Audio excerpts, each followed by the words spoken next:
আমরা সকল বিরোধী দলীয় যারা দল আছেন, সদস্য আছেন, তাদের সকলের পরামর্শ আমরা গ্রহণ করব। তারা যদি মিটিংয়ে এসে দেয় ভালো, মিটিংয়ের বাইরে দিলেও আমরা সেটা গ্রহণ করব, লিখিতভাবে যদি দেয়।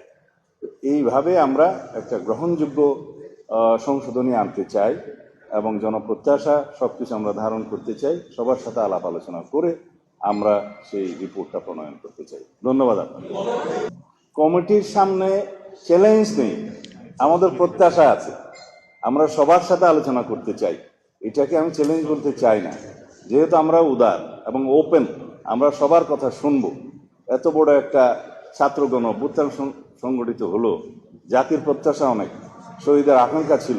সেই প্রত্যাশা এবং আকাঙ্ক্ষা অনুযায়ী আমাদেরকে এই বাংলাদেশ বিনির্মাণ করতে হবে, গণতান্ত্রিক ধারাকে শক্তিশালী করতে হবে এবং এই শক্তিশালী গণতান্ত্রিক ব্যবস্থাকে যদি আমরা ধারণ করতে চাই, সংবিধানই প্রথম আমাদেরকে সবকিছু কন্টেইন করতে হবে, ধারণ করতে হবে। এটা আমাদের কামনা করি আমরা এবং জাতি আমাদের কাছে সে প্রত্যাশা রাখি।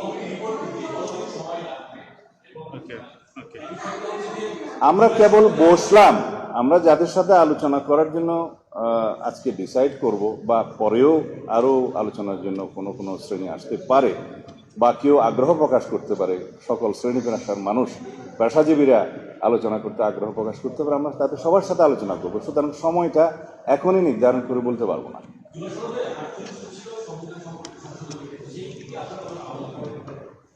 48টার মধ্যে অনেক কিছু আছে আমরা এগ্রিড হয়েছি রাজনৈতিক সমঝোতার দলিল হিসেবে জুলাই জাতীয় সনদে, সেগুলো তো আমরা নেবই।